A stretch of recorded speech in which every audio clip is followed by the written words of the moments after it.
Breaking news. India, जो एक उभरता हुआ इकोनॉमिक जायंट है, उसने ऑफिशियली जापान को पीछे छोड़ दिया है और जीडीपी के हिसाब से दुनिया की चौथी सबसे बड़ी इकोनॉमी बन गया है। ये तो बहुत गर्व की बात है ना? लेकिन यहीं पर कहानी थोड़ी ट्रिकी हो जाती है, क्योंकि इंडिया की ओवरऑल इकोनॉमी तो बूम कर रही है, पर एक बहुत जरूरी नंबर है जिसे अक्सर अनदेखा कर दिया जाता है, जीडीपी पर कैपिटा। यहीं से इंडिया एक अमीर देश गरीब लोगों के साथ वाली कहानी असल में शुरू होती है। क्या यह आधा सच है, पूरा सच है, या कुछ और ही है? चलो इसे सिंपल शब्दों में समझते हैं। ग्रॉस डोमेस्टिक प्रोडक्ट या जीडीपी ये बताता है कि एक देश में कुल कितने गुड्स और सर्विसेज बने हैं। ये समझो कि देश की इकोनॉमी एक केक की तरह है। इंडिया का ये केक वाकई बहुत बड़ा होता जा रहा है, जो हमारी जबरदस्त ग्रोथ और प्रोडक्टिविटी का सबूत है। लेकिन जीडीपी पर कैपिटा वो होता है हर एक इंसान का हिस्सा उस केक में। आप टोटल जीडीपी को पॉपुलेशन से डिवाइड करते हो, और यहीं पर जब हम जापान या दूसरे डेवलप्ड देशों से कंपेयर करते हैं तो तस्वीर बिल्कुल अलग नजर आती है। जहां इंडिया का नॉमिनल जीडीपी 2025 में लगभग $4.19 ट्रिलियन होने का अनुमान है, वहीं जापान का भी आसपास ही है। लेकिन जापान का जीडीपी पर कैपिटा लगभग $34,000 है, जबकि इंडिया का सिर्फ $2,880 के आसपास। ये तो बहुत बड़ा फासला है सच में। तो इतना फर्क क्यों? इसका जवाब काफी हद तक डेमोग्राफिक्स में है। इंडिया दुनिया का सबसे ज्यादा आबादी वाला देश है। 1.4 बिलियन से भी ज्यादा लोग हैं यहाँ। जब आप इतने बड़े जीडीपी को इतनी बड़ी पॉपुलेशन से डिवाइड करते हो तो हर एक का हिस्सा अपने आप छोटा हो जाता है।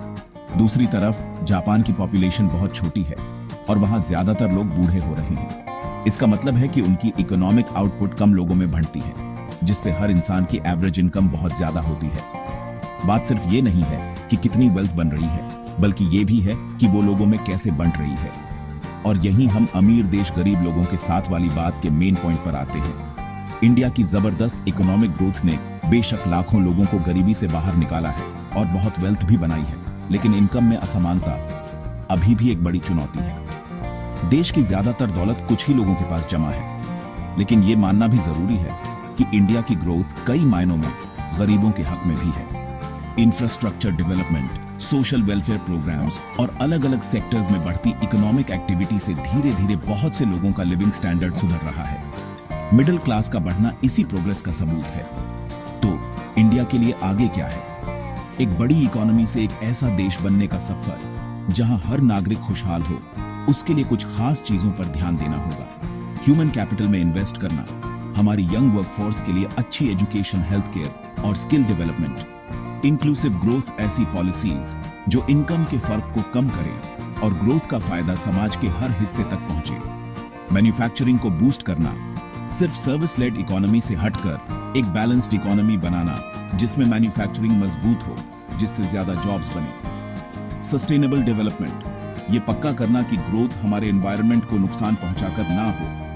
इंडिया का दुनिया की चौथी सबसे बड़ी इकोनॉमी बनना एक बहुत बड़ी अचीवमेंट है, जो दुनिया में उसके बढ़ते असर को दिखाता है। ये हमारे देश के लिए गर्व की बात है और उसकी इकोनॉमिक पोटेंशियल का सबूत है। लेकिन जीडीपी पर कैपिटा वाला नंबर हमें याद दिलाता है कि असली खुशहाली सिर्फ देश के केक के साइज से नहीं, बल्कि इस बात से मापी जाती है कि कितने लोगों को उसका ठीक ठाक हिस्सा मिल रहा है।